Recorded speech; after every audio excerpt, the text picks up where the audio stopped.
दोस्तों आज के बूस्टर डोज में जो हमारा टॉपिक है वो प्लेटो है ना। प्लेटो को समझते हैं भाई, ये क्या है, किस तरीके के इनके विचार रहे थे, और 10 से 12 मिनट में आपको कंप्लीट प्लेटो आज समझ में आ जाएंगे, है ना। तो ये हमारा सेकंड नंबर बूस्टर डोज है। इससे पहले हम लोगों ने टीएच ग्रीन को कवर किया था, अगर आपने वो वीडियो नहीं देखा है तो आप उसे भी देख लीजिएगा। और यहाँ पर हम लोग शुरुआत करते हैं प्लेटो की, समझते हैं ये विचारधारा, इनकी विचार जो है वो कैसे रहे थे। ठीक है, तो प्लेटो अगर हम लोग देखें तो इनके जीवन, इनकी अवधारणाएं, इनके विचार, पुस्तकें, कथन, आलोचना, सब कुछ यहाँ पर हम लोग कवर करते हुए चलेंगे। सबसे पहले पॉइंट देखते हैं, आपके सामने आता है प्लेटो की फिलॉसफी। यहाँ पर हमने एक जो ग्राफ है वो एक तरह से यहाँ पर हमने फ्लो चार्ट बना करके दिया है, आप इसे जूम करके देखेंगे। फिलहाल में इंटेलेक्चुअल बैकग्राउंड इसका रहेगा, सुकरात से प्रभावित रहेंगे, बहुत सारे मेजर मेजर अलग अलग प्रकार के ये काम करेंगे। उन सभी कामों को, इनके सभी विचारों को हम लोग यहाँ पर देखेंगे बहुत अच्छे से डिटेल में, एक एक पॉइंट को कवर करते हुए। सबसे पहले नंबर आता है प्लेटो का, तो हम लोग यहाँ पर देखते हैं कि ये प्राचीन यूनान के सबसे महान दार्शनिक है।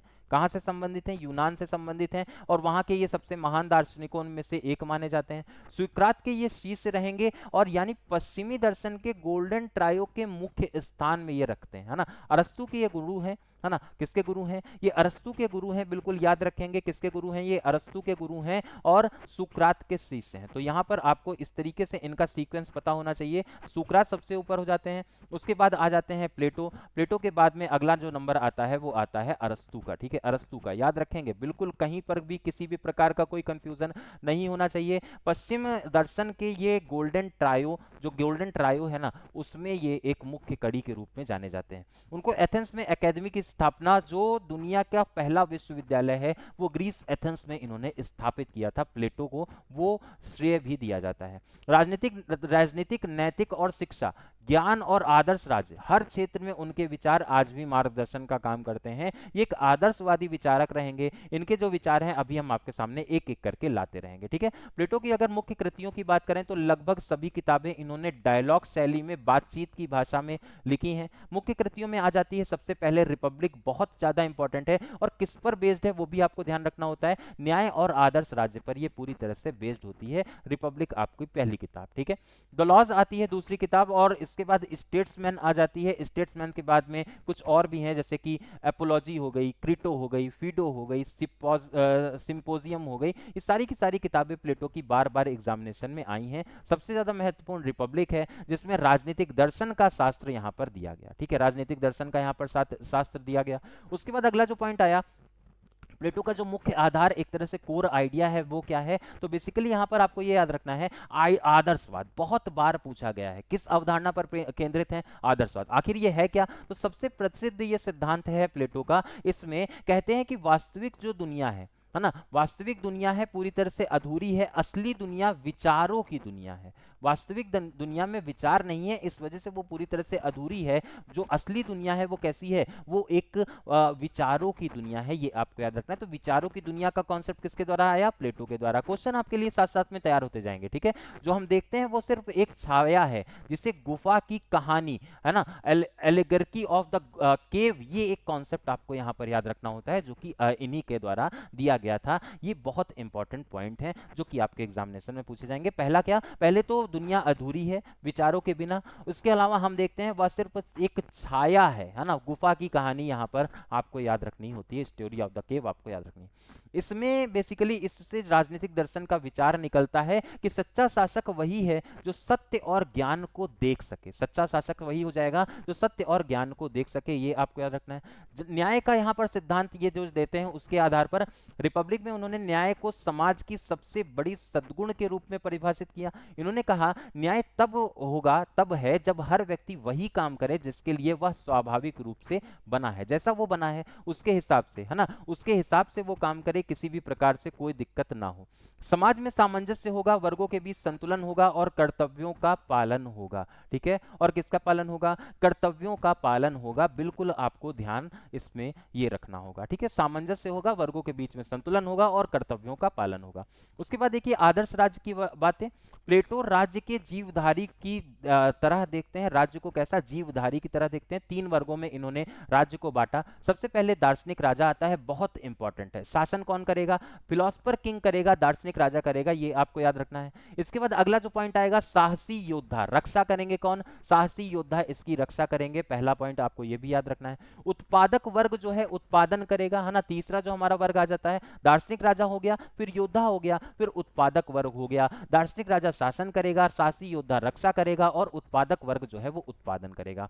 सभी ऊपर दार्शनिक राजा, क्योंकि वही सत्य को जानता है, दार्शनिक राजा ही अल्टीमेट एक तरह से पावर है, सुप्रीम है, ऐसी अवधारणा रहती है प्लेटो की, ये आपको याद रखना है। आदर्श राज्य की अवधारणा दार्शनिक राजा को स्थापित करने की ये बात करते हैं। अगला जो पॉइंट आता है, दार्शनिक राजा आखिर ये क्या है? उनके अनुसार जब तक दार्शनिक राजा नहीं बनेंगे या राज्य दर्शन नहीं सीखेंगे तब तक दुख खत्म नहीं होने वाले। दुख जो हैं वो काहे खत्म नहीं हो रहे हैं? क्योंकि दार्शनिक राजा नहीं है। दार्शनिक राजा होगा तो वो सब संभाल लेगा। दार्शनिक राजा पूरी तरह से निस्वार्थ होगा, बुद्धिमान होगा और नैतिक होगा। ये आज के नेताओं जैसा नहीं है। ये जो राजा है वो पूरी तरह से निस्वार्थ है, अपने स्वार्थ को छोड़ करके आएगा, तभी उसको राजा की भूमिका में रखा जाएगा। बुद्धिमान भी होगा और नैतिक भी बहुत ज्यादा होगा, ये भी आपको याद रखना है।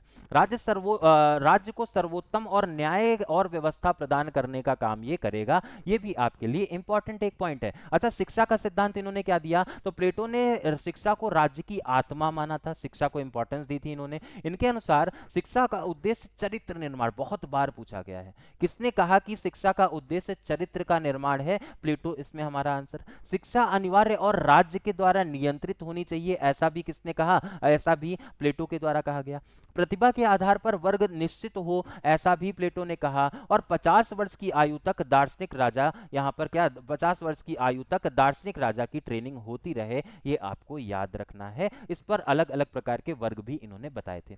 शिक्षा राज्य की स्थिरता और पूर्णता को तय करने का काम करती है, ये भी विचार किसका? ये भी प्लेटो का ही विचार है। अच्छा, साम्यवाद शासक वर्ग और सैनिक वर्ग के लिए निजी संपत्ति नहीं होनी चाहिए, परिवार नहीं होना चाहिए, बच्चों का पालन राज्य करे, ये भी यहाँ पर सुनिश्चित है। कारण व्यक्तिगत हित जो है वो टकराव पैदा करते हैं, है ना, जो व्यक्तिगत हित हैं वो क्या करते हैं? वो टकराव पैदा करते हैं। राज्य का हित सर्वोच्च होना चाहिए। राज्य का हित कैसा होना चाहिए? सर्वोच्च होना चाहिए।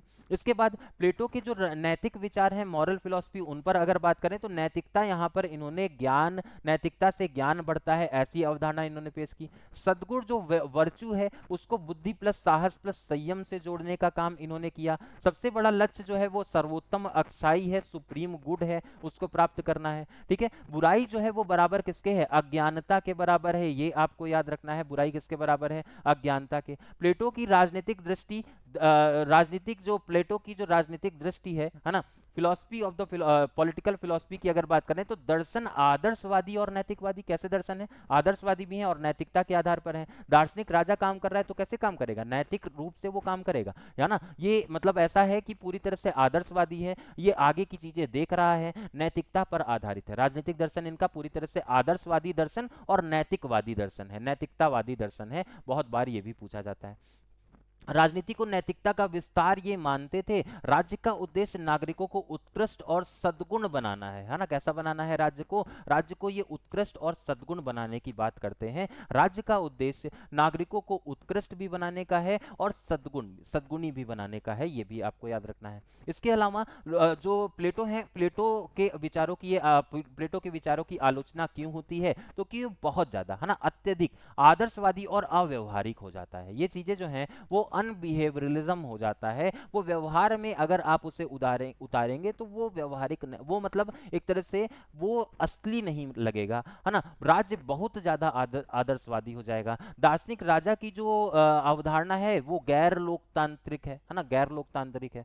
राजा नहीं होना चाहिए। राजा दार्शनिक होगा, हाँ ठीक है, उसको मोह माया नहीं है, लेकिन वो लोकतंत्र के हिसाब से गलत है। इस वजह से इस वाले पॉइंट की भी आलोचना हुई। निजी संपत्ति और परिवार का विरोध जो है वो अवास्तविक बताया इन्होंने। निजी संपत्ति और परिवार का विरोध कोई कर सकता है।